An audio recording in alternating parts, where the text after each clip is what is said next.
ابتدائی کلام میں ایک جملہ کہہ دوں. ماشاءاللہ یہ جتنے میرے سامنے عزادار موجود ہیں یہ سب خلیفہ بلا فصل کے ماننے والے ہیں. انہوں نے کبھی فاصلہ نہیں بنایا ہے, ہمیشہ فیصلہ کیا ہے. اگر بات سمجھ میں آ گئی ہو تو قریب آ جائیے. صلوات پر محمد وآل محمد. لا حول ولا قوت الا باللہ العلی العظیم. اعوذ باللہ من الشیطان الرجیم. بسم اللہ الرحمن الرحیم. الحمدللہ رب العالمین بارئ الخلائق اجمعین باعث الانبیاء والمرسلین. الصلاة والسلام والتحیت والاکرام علی البشیر النذیر السراج المنیر سیدنا و نبینا و شفیعنا انشاءاللہ ابی القاسم محمد وآلہ الطیبین الطاہرین المعصومین المظلومین ولعنۃ اللہ علی اعدائہم ومنکر فضائلہم وغاصب حقوقہم اجمعین. من الآن الى قیام یوم الدین. اما بعد فقد قال اللہ تبارک و تعالی فی محکم کتابہ ومتقن بیانہ وقولہ الحق. بسم اللہ الرحمن الرحیم. یا ایھا الذین آمنوا استجیبوا للہ وللرسول اذا دعاکم لما یحییکم. صلوات پر محمد وآل محمد. صاحبان ایمان کو خطاب کر کے پروردگار عالم اپنی کتاب لا ریب میں ارشاد فرما رہا ہے, صاحبان ایمان جب تمہیں اللہ اور اس کا رسول آواز دے تو ان کی دونوں کی آواز پہ لبیک کہو. پروردگار لبیک کہنے کا فائدہ کیا ہوگا؟ کہ اس کا فائدہ یہ ہوگا لما یحییکم, تم جیسے ہی اللہ اور اس کے رسول کے بلانے پر پکارنے پر لبیک کہو گے تو وہ تمہیں زندگی بخش دے گا. اس کا مطلب زندہ رہنے کے لیے اور زندگی طلب کرنے کے لیے ضرورت اس بات کی ہے کہ جب اللہ اور اس کا رسول آواز دے تو لبیک کہنا ہے. پروردگار جب رسول پردہ کر جائے تو پھر کوئی ایسی ندا بتا دے کہ وہ ندا دے دے اور ہم اس ندا پہ لبیک کہہ دے تو ہمیں زندگی مل جائے. تو کہا ہے آواز قدرت آئے گی, میں نے اپنے رسول سے کہلا دیا ہے حسین منی وانا من الحسین. جیسا جیسا میں ہوں ویسا ویسا حسین ہے. حسین نہ ہو, حسین کے نام پہ پکارا جائے تو لبیک کہتے جاؤ. لبیک کہتے جاؤ گے زندگی کی علامت ملتی جائے گی. صلوات بھیجتے عصمت محمد وآل محمد. ماشاءاللہ عزاداروں کا مجمع ہے. جملہ ان کو خراج کرتے ہوئے نقل کر رہا ہوں. کائنات میں یزید کے ماننے والے اتنے نہیں ہیں, یزید پہ جان چھڑکنے والے اتنے نہیں ہیں, یزید کے نام لینے والے اتنے نہیں ہیں جتنے حسین کے نام پہ مرنے والے موجود ہیں. غور فرمائیے گا عزیزان ایمان. میں مختصر وقت میں بات کو مکمل کر رہا ہوں. بڑی دیر سے سن رہا تھا کہ میرا وقت نہیں آ رہا ہے. خدا کا لاکھ لاکھ شکر ہے کہ اس نے ہمیں قدیری بنایا ہے لیکن قدیر کے وقت پیدا نہیں کیا. میں نے بڑا جملہ کہا ہے, اپنی خطابت سے بڑا جملہ کہا ہے. خدا کا لاکھ لاکھ شکر ہے اس نے ہمیں قدیری بنایا ہے لیکن قدیر کے وقت پیدا نہیں کیا. اس لیے کہ اگر قدیر کے وقت پیدا کیا ہوتا تو رسول نے قدیر میں 8 گھنٹے کا خطبہ دیا ہے. جہاں قوم 4 گھنٹے برداشت کرنے کے لیے تیار نہ ہو وہاں قدیر کا پیغمبر کا 8 گھنٹے کا خطبہ. تو عزیزان محترم 1400 سال سے یہ قوم لبیک یا حسین کیوں کہہ رہی ہے؟ اس لیے کہ 1400 سال پہلے شام کے اندر ایک فتنہ پرور پیدا ہوا تھا جس کا نام یزید تھا. لیکن یاد رکھنا وہ تاریخ اسلام کا پہلا فتنہ نہیں تھا. تاریخ اسلام کے پہلے فتنے کا نام ہے ابلیس. غور فرمائیے گا, تاریخ اسلام کے پہلے فتنے کا نام ہے ابلیس. ایک جملے میں بتا دوں فتنہ کہتے کسے ہیں؟ اپنے نظریات کو تھوپنے کا نام فتنہ ہے, اپنے عقل کو پیش کرنے کا نام فتنہ ہے, اپنے قانون کو سماج تک پہنچانے کا نام فتنہ ہے. معصوم کی حدیث ہے الفتنۃ اشد من القتل. فتنہ قتل سے بڑا جرم ہے. فتنہ قتل سے بڑا جرم ہے. کیوں فتنہ قتل سے بڑا جرم ہے؟ اس لیے کہ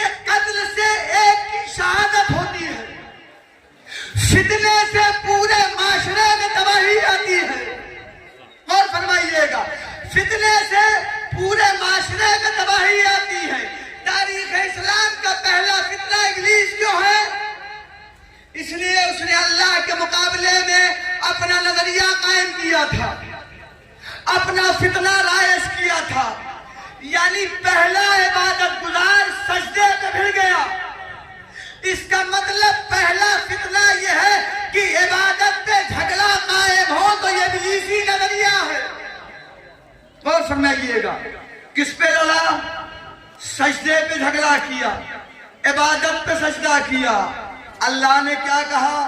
میں نے بنایا ہے، میں نے خلق کیا ہے۔ اس نے پلٹ کے کیا کہا؟ کہ میں صرف اللہ کا سجدہ کروں گا، غیر اللہ کا سجدہ نہیں۔ آدم کو سجدہ نہیں، اللہ کا سجدہ کروں گا۔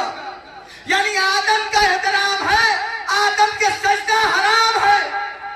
اللہ کا کہہ رہا میں نے بنایا ہے، جملہ آپ کی سماعتوں کے نظر ہے، اس کا معنی یہ ہوئے فرض عدم کے اوپر، پہلی منزل کے اوپر ابلیس نظریہ قائم کر رہا تھا، بس اللہ ہی اللہ، ہمیں اللہ کافی ہے۔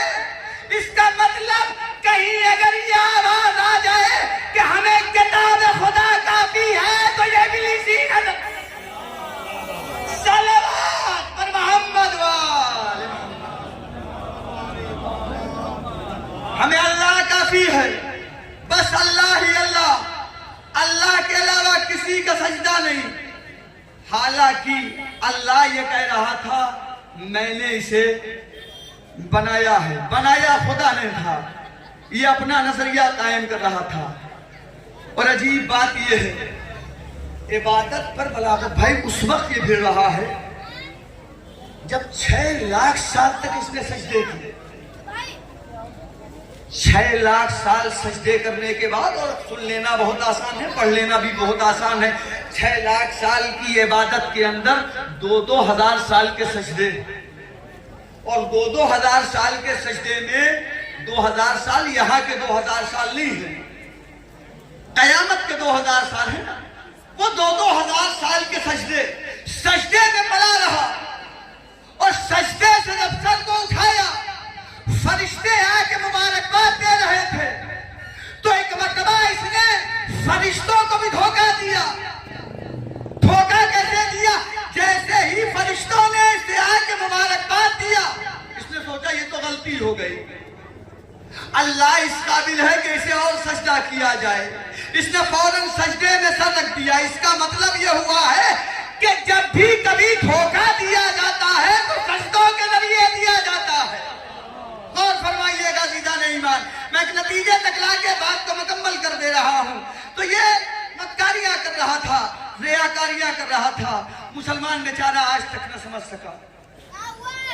اس کا نیچر، اس کی فطرت یہ ہے، یہ بیچارہ یہ سمجھتا ہے عزادار بھائی کہ اگر کرکٹ کے میچ میں ٹیم نے چھکا مار دیا ہے تو نعرہ تکبیر اللہ اکبر۔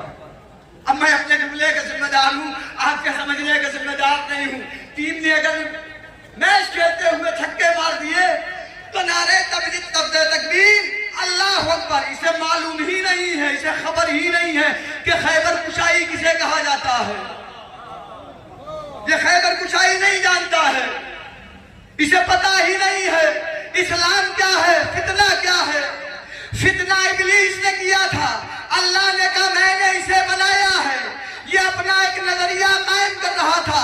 تاریخ اسلام نے یہ لکھا جس نے پہلا نظریہ قائم کیا اس کے لیے اسلام کی تاریخ یہ کہتی ہے کہ یہ ملائکہ کا مبلغ تھا، ملائکہ کو پڑھاتا تھا، ملائکہ کو درس دیتا تھا۔ عجیب سی بات آپ کو نہیں لگتی ہے؟ معلم ملائکہ کہا گیا ہے ابلیس کو، یہ کیوں ابلیس کو معلم ملائکہ کہا گیا، کیوں درس دینے والا کہا گیا؟ ایک جملہ کہوں، سرکاری عہدہ کسی نالائق کو نہیں دیا جاتا، سرکاری عہدہ نالائق کو نہیں دیا جاتا۔ کیوں اسے مبلغ ملائکہ کہا گیا؟ عزیزان محترم، یہ نیچر اور فطرت تب سمجھ میں آئی جب لوگوں نے محمد کو جاہل کہا۔ عجیب سی یہ بات نہیں لگتی ہے کہ ابلیس مبلغ ملائکہ ہے اور محمد ایسا جاہل ہے اسلام کا کہ اسے جبریل آ کے پڑھا رہا ہے؟ کیوں محمد کے لیے سچویشن پیدا ہوئی؟ جملہ کہہ رہا ہوں، پڑھے لکھے افراد ہیں، مثال کے ذریعے یہ بات کو سمجھ لیجئے گا۔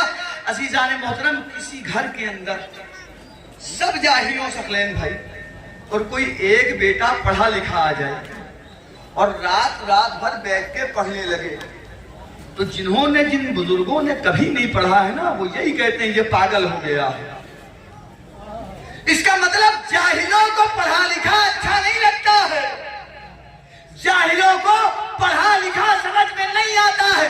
کائنات کا سب سے بڑا جاہل کائنات کے سب سے بڑے پڑھے لکھے کو کہہ رہا تھا یہ مجنون ہو گیا ہے, یہ پاگل ہو گیا ہے. کیوں اسے پڑھا لکھا سمجھ میں نہیں آ رہا تھا؟ کیوں یہ بغاوت کر رہا تھا پڑھے لکھے سے؟ اس لیے اسے معلوم تھا اگر پڑھے لکھے نے لکھ دیا تو پھر اپنا نظریہ قائم نہیں ہو سکتا ہے, اپنا دین قائم نہیں ہو سکتا ہے. چلیے میں نے بات کو ختم کر دیا. یعنی کل ملا کے بات یہ ہے کہ ابلیس صرف نظریہ نہیں قائم کرنا چاہ رہا تھا, ابلیس چاہ یہ رہا تھا آدم مجھے مان لے. جملہ آخری ہے, آپ کے جیسے چاہے ویسے سن لے. اس کا مطلب یہ ہے ابلیس کا ایک نظریہ یہ بھی تھا, وہ سینیارٹی کو پیش کرنا چاہ رہا تھا. اس احمق کو یہ گھمنڈ ہو گیا تھا کہ میں بڑا والا بڈھا ہوں, میں بڑا والا سینئر ہوں. اس کا مطلب جب سینیارٹی کہیں پہ پیش ہونے لگے تو یاد رکھنا یہ ابلیسی نظریہ ہے. خلافت کے پہلے اجتماع میں بھی سینیارٹی پیش ہوئی, خلافت کے آخری اجتماع میں بھی سینیارٹی پیش ہوئی.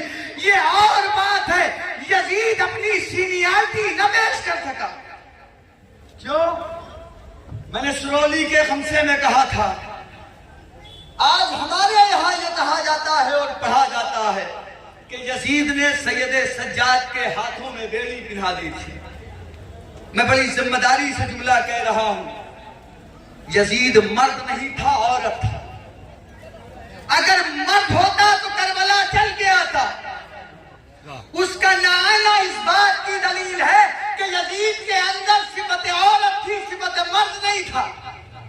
اور یزید نے سید سجاد کو بیڑی نہیں پہنائی ہے, سید سجاد نے یزید کو اسیر بنا دیا ہے. اس کی دلیل یہ ہے سجاد سے پہلے تک ہر امام سے بیعت کا مطالبہ ہوا ہے. سید سجاد ہتھکڑیوں میں جکڑنے کے بعد بھی بیعت کا مطالبہ نہیں کیا گیا. سید سجاد نے اسے اسیر بنا دیا. عزیزو, مجھے معلوم ہے آپ تھکے ہوئے ہیں, آپ ایک تابوت لے کے آ رہے ہیں. میرے دل میں اس بات کا پورا عرفان ہے کہ یہ تابوت حسین کے بڑے بھائی حسن کا ہے. میں یہی سوچ رہا تھا جملے کیا کہوں. میری ماں بہنیں تشریف فرما ہے, ایک جملہ کہوں, ہو سکتا ہے اسی جملے سے مصائب کی ابتدا ہو جائے.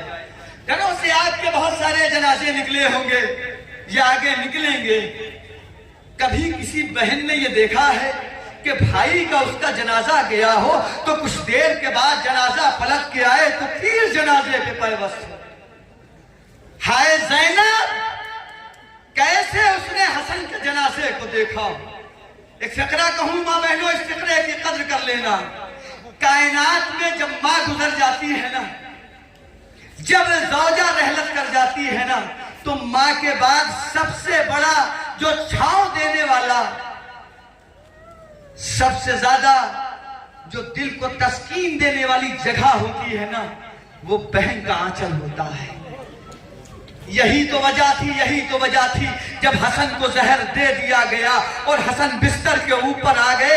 زینب اپنے گھر میں تھی, جیسے پتا چلا نا کہ حسن کو زہر دے دیا گیا, زینب نے سر پہ ردا کو ڈالا, عبداللہ کا گھر چھوڑا, حسن کے گھر پہ آئی.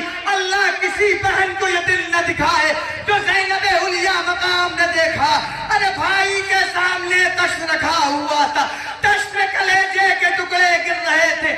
ایک بہن طلب گئی, بھیا حسن, یہ کیا عالم ہے, عجب نہیں. حسن نے کہا زینب یہ مدینہ ہے جہاں کلیجے کے ٹکڑے ہیں.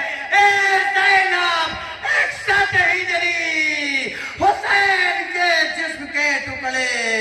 الا قتل الحسین بکربلا والا ذبح الحسین ماتم حسین.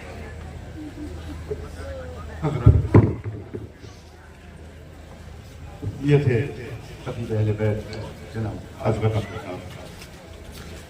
جو تقریر فرما رہے تھے اور آپ حضرات مصاب ہو رہے تھے. میری فہرست میں 2 مہمان انجمنیں ہیں. میں ایک بند پڑھ کے سب سے پہلے اپنی مہمان انجمن جائز کی طرف رجوع کرتا ہوں کہ جب کربلا کا مارکا سر کر چکے حسین، پانی سب اپنا خون جگر کر چکے حسین، قربان اپنے لالو جگر کر چکے حسین، کوثر کی سمت جب کے سفر کر چکے حسین، زینب